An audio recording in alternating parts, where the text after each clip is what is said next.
It's time for the Euro 2024 final, and what a final it may be.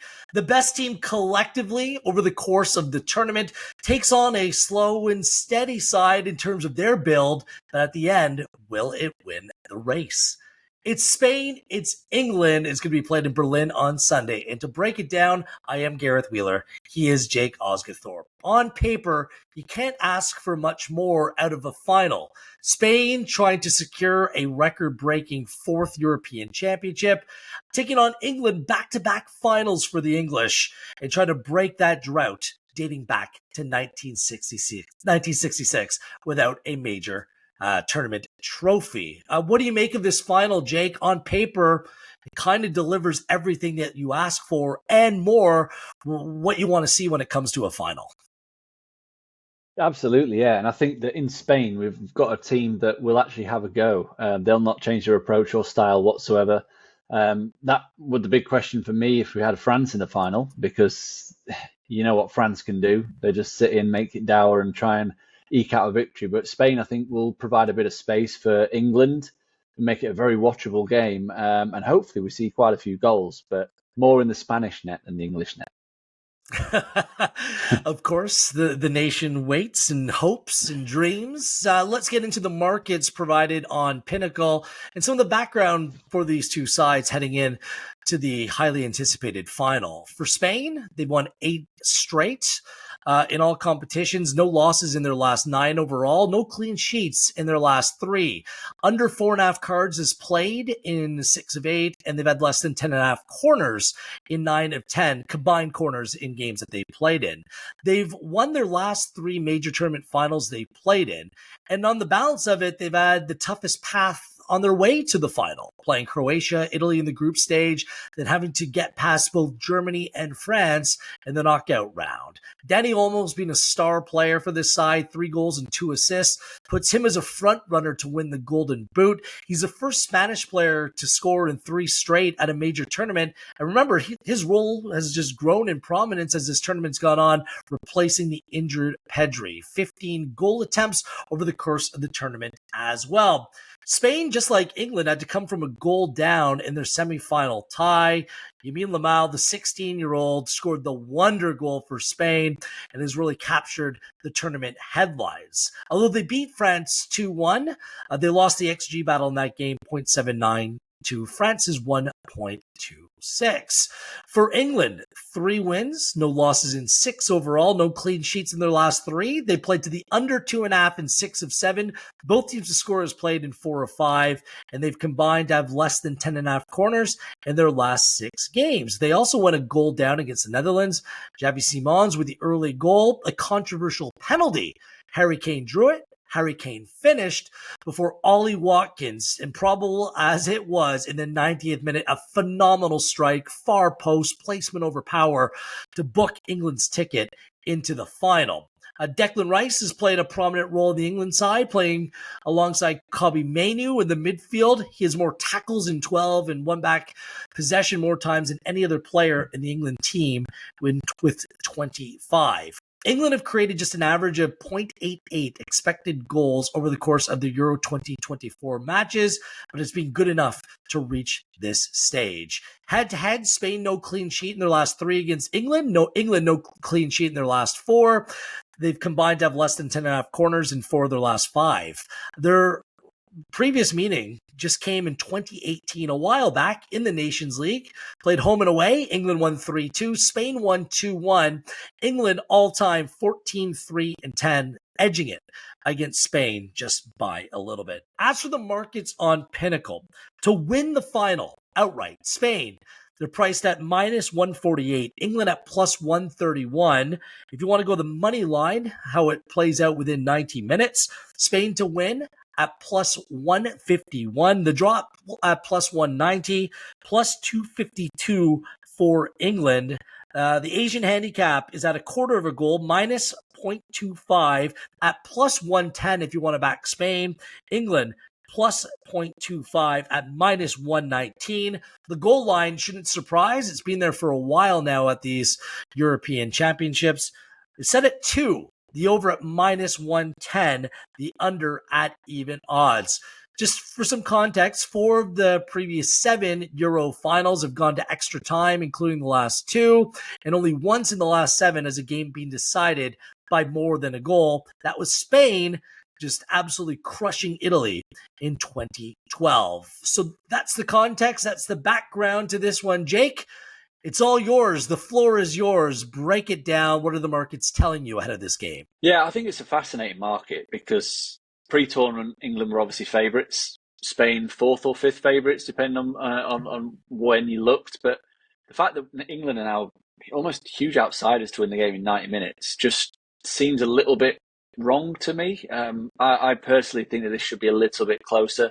I think the draw is a little bit too short at plus 190. I think there might be a few more goals in this than many people expect, which I think the low goal total reflects in the draw price. But yeah, the fact that England are so big, I personally think that the best bet is to back England to win the final at plus 131. That obviously includes extra time, it includes penalties. I just think that England played really badly in the group stage and in the first couple of knockout rounds, but they played against teams that sat deep and frustrated them and played a deep block and made it very difficult for them to create chances. Whereas the first opportunity they got against a team that actually played a little bit more open and expansive, they looked extremely dangerous. That first half against the Netherlands, they arguably should have probably scored a couple more goals. Obviously, Foden had one clear off the line. But it was just one-way traffic. As soon as Xavi Simons scored the goal, and after that, it was one-way traffic. And even in the second half, England didn't create as much, but they didn't let the Netherlands have a sniff, really. And I think Spain will offer a bit more in attack than the Dutch did. But I do think England will get a similar amount of space just because of the way in which Spain approached the game, the way in which they pressed, the way in which they put bodies forward. So, yeah, I think that the England should be a little bit closer to maybe plus 120-ish to win the tie, maybe even a little bit shorter than that. And I think that the money will start to come for England as well. Because if you look at it obviously it's a pretty routine exercise, but player for player basis, you're probably taking most of the England team over the Spanish team. And granted, the performances haven't been good, but they've been improving stage upon stage. So there are massive positives. And then we discussed on the last podcast about England's penalties and the potential takers, but also the goalkeeper, which has to be seen as a huge positive. So I'll be back in England to win the final at plus 131 as my main bet. And I do think that is the value play. I do have a couple of concerns when it comes to England, but not enough to get me off making a pro-England play here. One is the Spanish midfield. Fabian Ruiz, Dani Olmo, and Rodri. How can Declan Rice and Kobbie Mainoo hang in that game? What kind of support, what kind of help do they need in order to contain them? I think it's going to be determined by the flow of the game. And I'm not sure if Spain can play the way that they played against France and have the same success against England. I think England will try to slow this game down and just dominate possession of the ball. And I think they will do that to a certain degree based upon the quality of player that they have. I think there's more balance in this English side, by the way, than the France team that we saw, that lacked legs, that lacked invention. It just didn't look right for the French side. It's also trying to be able to contain Nico Williams and Lamine Yamal, who's really become the poster boy of this French side. The bravery that he's shown, the standout play, it's been excellent. I think that the English right side will do a good enough job. It's down that left side again, whether it's Trippier, whether he's fully fit, whether it's Luke Shaw coming in. Can you handle a 16-year-old? I would think that they can. I mean, he's a wonderful player, but at the end of the day, he's still just 16 years of age and still has a whole lot of growth, and it's a big stage for him to step into. As for England, there's just more than enough match winners in this side, and I think that they've grown in comfort in their role. Gareth Southgate said something interesting, that as the tournament went on, all the negativity and the pressure, it kind of relinquished and they're a much different spot. And I think that you can see it manifest itself in the game. They're a team also that I think can play down to their competition, but they can also play up to their competition. And I think they're in a good spot to do so here. So my main play is a little bit different. I'm going to play England on the draw no bet at plus 134. I think that that's quite clear that this game is going to be very tight either way around. Again, much like the game against the Dutch, where I actually bet the draw, I kind of felt hard done by. It didn't go to extra time because of that late Ollie Watkins winner. I would play the draw again at plus 190. I've no problem doing that if you're going to sprinkle some plays across the board. I also, like you, I find all of these goal totals set at 2 mouthwatering to bet the over 2. Especially considering Spain has conceded in their last 3. England are conceding goals as well. And both teams have the ability to have the response to get one back. So I prefer actually to play the total of 2 rather than the both teams to score at minus 110. That's in a playable range for me. And my best and most favorite play, I'm going to go back to the well. It didn't play out in the semifinal for England, but I think it can play in the final. England to win on penalties at plus 814. So England to win on penalties in the method of victory section at plus 814. England are an excellent penalty side. Penalties have been Spain's Achilles heel. I think they're fortunate that they didn't go to penalties against Germany. They lost to Italy in penalties. They lost to Switzerland in the last Euros. They lost in Russia in 2018 in penalties as well. I'll back England to win in penalties if it goes that far. Context and recent history and the quality of England penalty takers make it worthwhile for me. And considering we were there in 2021, we can be right there with penalties maybe deciding this game, because I really don't think there's going to be much between these sides. Anything to add on that before we get into the referee appointment, Jake?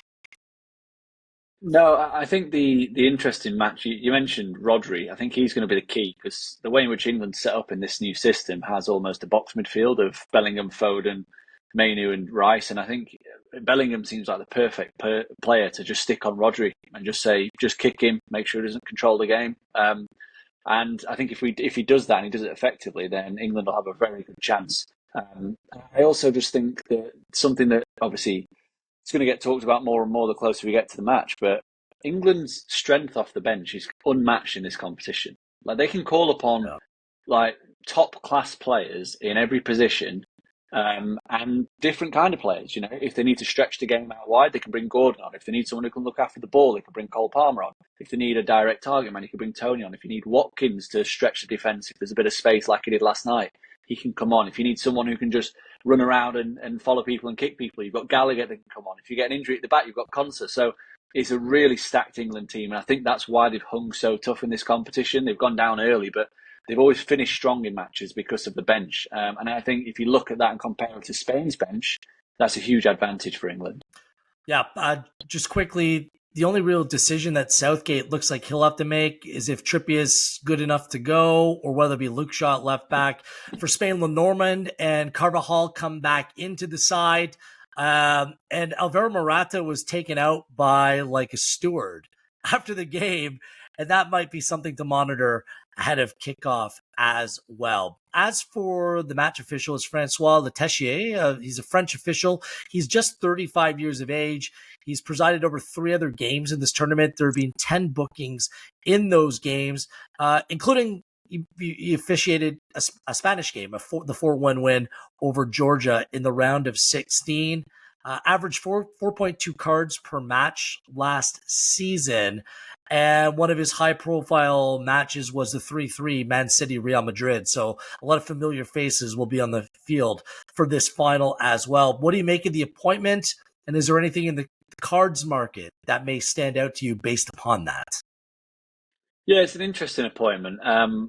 I think in general, not just because of the appointment, but I always look at these big finals, especially European, and just want to back undercards, because there's been a recent trend. I don't know if it's come from above, come from UEFA, that the referees have been a lot more lenient in finals. It does seem as though they're given instruction to let the game flow more, make sure that the best players stay on the pitch and are allowed to play to the best capabilities.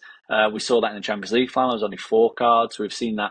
I think the last 6 of the last 7 Euro finals have seen 4 or fewer cards. And 6 of the last 7 Champions League finals have seen 4 or fewer cards as well. And there's only been 2.9 cards per game in those Champions League finals, 3.9 in the last 7 Euro finals. So, generally, I mean, the line that we're talking about on Pinnacle is set at 4.5. So immediately I want to back the under, because if that continues and we do see a little bit of continuation, a bit more leniency, then the cards won't get flashed as much as what people would expect. And you mentioned Letexier's record.